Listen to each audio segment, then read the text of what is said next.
GLP-1 drugs are becoming more and more popular because they help people with one big challenge: stubborn weight. But most people starting on GLP-1s only know that their hunger goes down.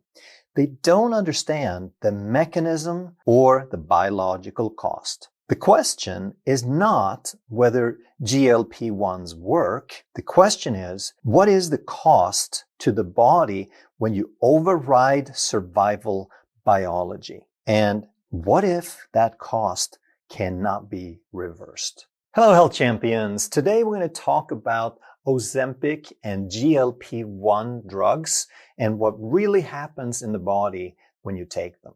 GLP-1 stands for glucagon-like peptide 1. And the first and sometimes the only question people ask is, does it work?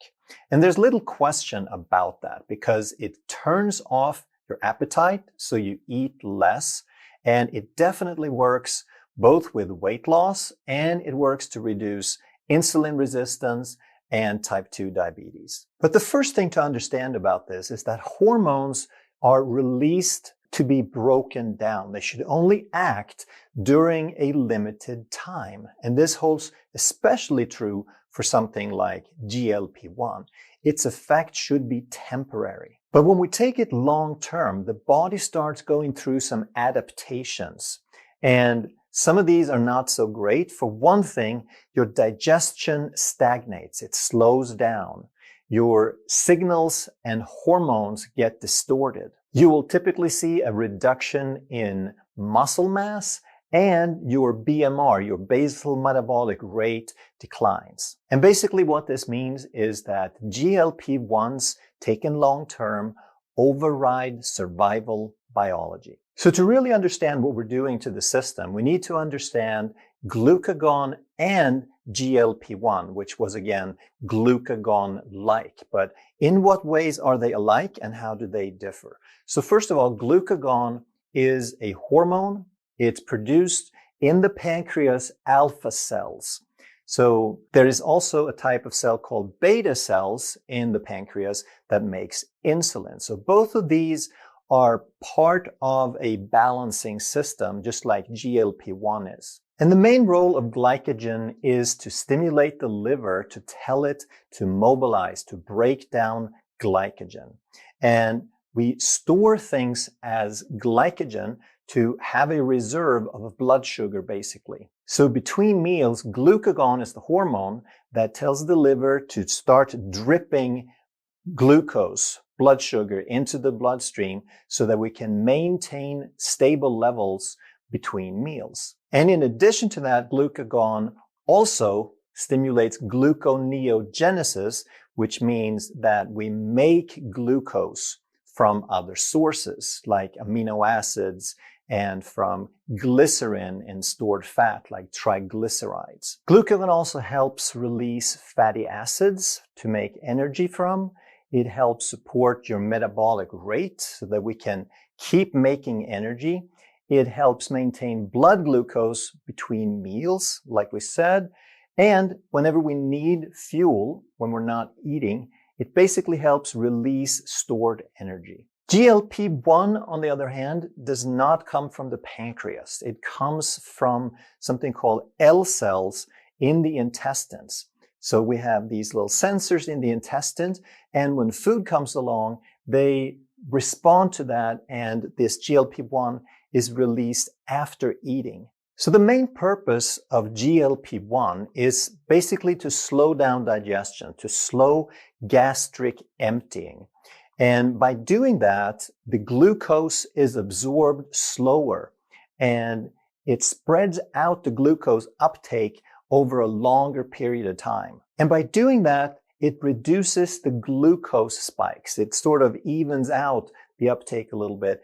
And in doing that, we don't need as much insulin because insulin is basically proportional to the size of the spikes. And the main effect is on the stomach, on gastric emptying, but there's several other places on the way down that GLP-1 also slows down the movement. And in doing that, we increase nutrient extraction and absorption because we have more time to act, to work on the food.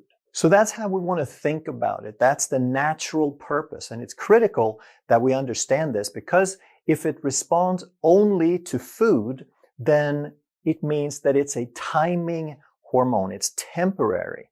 It's really important that it's only released during the time that we're processing food. So let's talk about the similarities, because even though it's called glucagon-like peptide, it really has very little in common with glucagon. But they are both made up of peptides. They're peptide hormones. So they're basically amino acids linked up in a chain. And originally, before they even knew what it did, when they found it and they named it, they basically just looked at the structure and they named it because they had structural similarities. They looked very similar in their amino acid sequence and in the precursors from where they came. And they're also part of the same system that regulates blood glucose.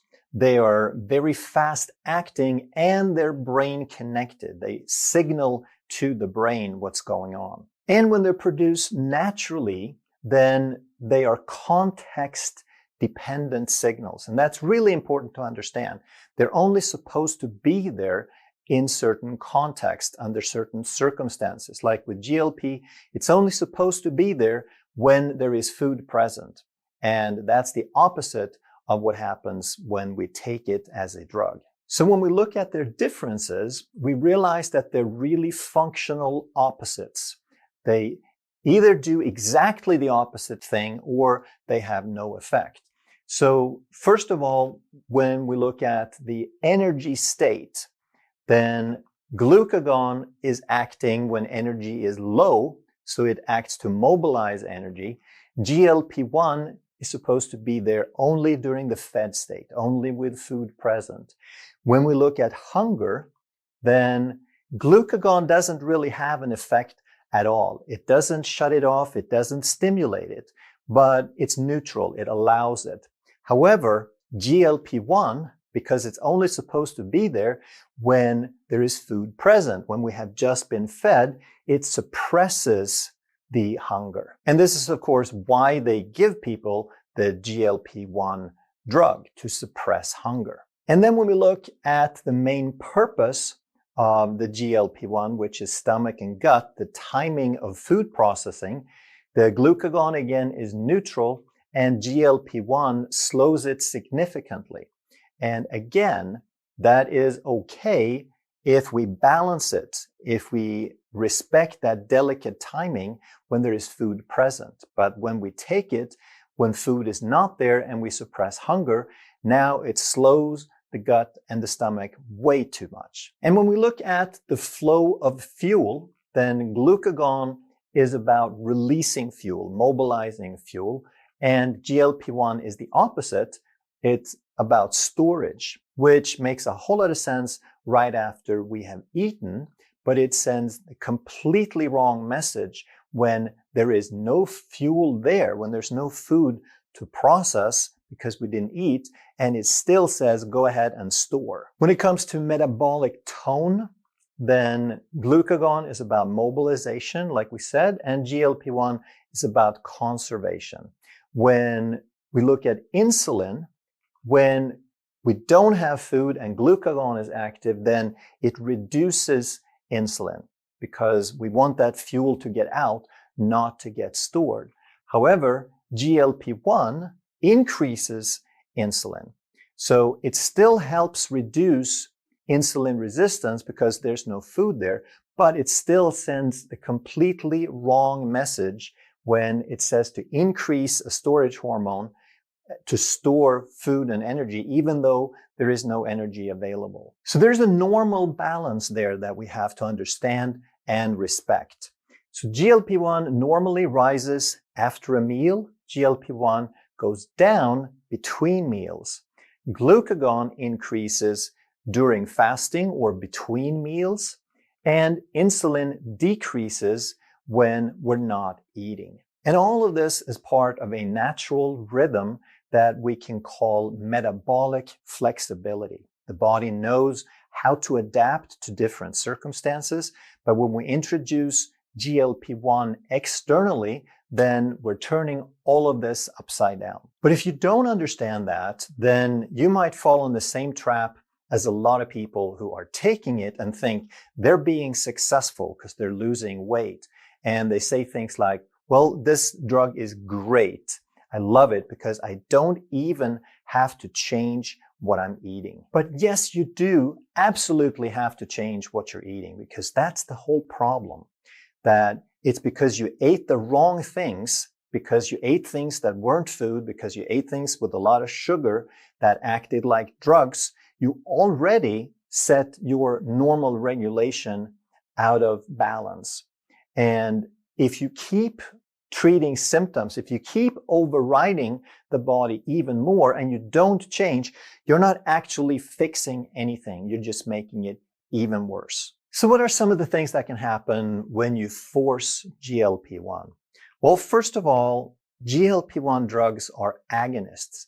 That means that they try to mimic what the natural GLP-1 is doing, but instead of doing it very temporarily in a context, they are trying to make it active all the time. So when GLP-1 is there all the time, what you're creating is chronic satiety, meaning no hunger, and then there will be reduced intake. You eat less, which is, of course, what they're looking for. However, with that reduced intake, even though you don't have hunger per se, because they've shut that signal down, your body is still perceiving scarcity. And when we override the regulation system like that, there will be muscle breakdown and there will be a slowing of the basal metabolic rate. And basically what's happening is we're signaling the GLP-1 always present signals continuously fed state. It says there's always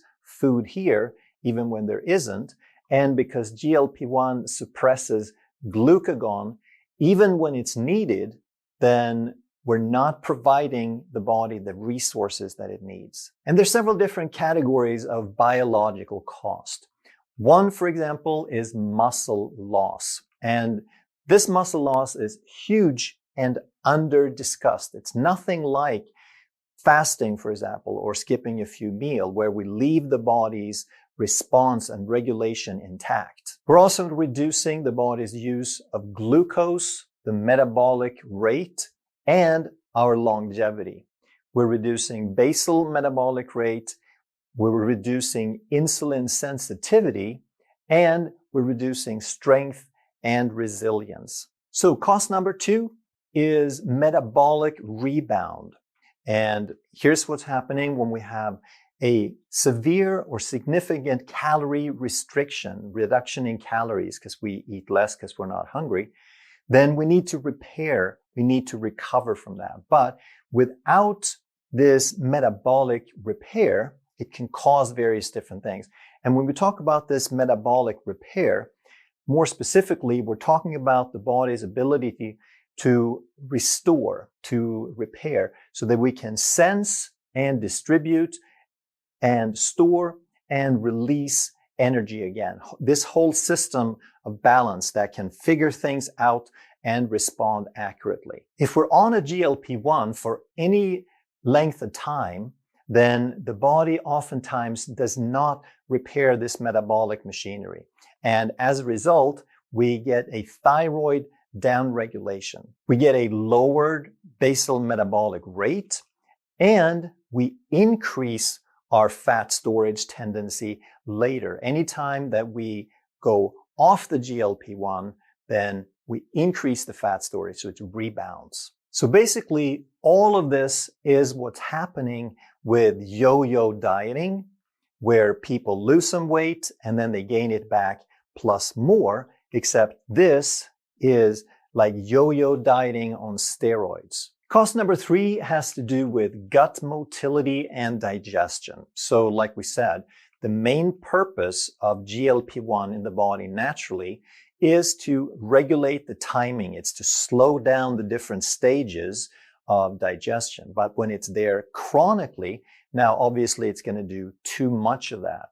And then it may cause things like bloating and GERD or reflux, and also, of course, constipation. They're finding more and more how important the biome, the microbiome is, and how critical it is to our overall health. And the GLP-1, in slowing everything down, can also alter the microbiome signaling. But perhaps the biggest thing that people have heard of is something called gastroparesis, which is basically a paralysis. And it could be due to taking a lot of it or for a long time, or it could just be individual differences or a genetic predisposition. But there are some people who get on a GLP-1 and their gut basically gets paralyzed. Their stomach gets paralyzed. And it's not that the tissue is dead. It's just that you've blunted the signals so much that they're not getting any stimulation. And for some people, that function never comes back. So that paralysis may become permanent. Cause number 4 is nutritional deficiencies. And this may be one of the biggest ones because it's so hard to pinpoint. It's so hard to quantify, and the effects are probably the greatest long term. So what happens when you have less appetite and you eat less food, then you're also getting less protein, less building blocks. And then with less intake and a lesser functioning digestion, we're going to see less amino acids. We're going to see a reduction in absorbed and utilized B vitamins and electrolytes and trace minerals. So some of the things that you could see early or intermediate would be hair loss and fatigue and weakness. But again, we have no idea what this does decades down the road because everything depends on these building blocks and on these catalysts to drive the mechanisms of building and metabolism and so forth. And cost number 5 is how it affects the entire signaling system, the hormonal system, and the neurological feedback over time. For one thing, hunger hormones, they don't disappear.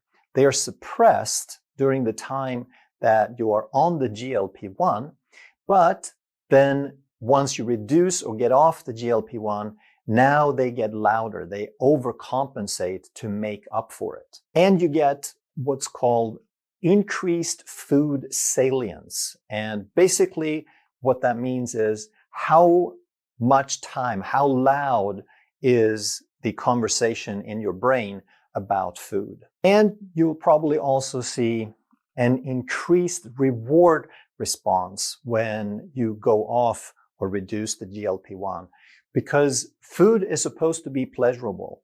We have this signal built in so that we have a natural drive to go looking for food, and that's why it's supposed to be pleasurable. But if we have suppressed these signals artificially, if we have hijacked the system, then once you remove the hijacker, the body tends to overcompensate. So in other words, it can be harder than ever to control cravings and overeating and all these things that created the problem in the first place. So all in all, what that means is that you're basically creating a pharmacological dependency. So is it worth it to take a GLP-1? Well, I can't tell you that. That's what you have to figure out. I think it's pretty clear that you always have to restore natural balance. That's the only way to get a long-term solution. And one thing that a lot of people think about wrong, in my opinion, is they think that if something is symptom-free, then it's safe. If we don't get any symptoms, then it's probably okay, right? Well, not necessarily.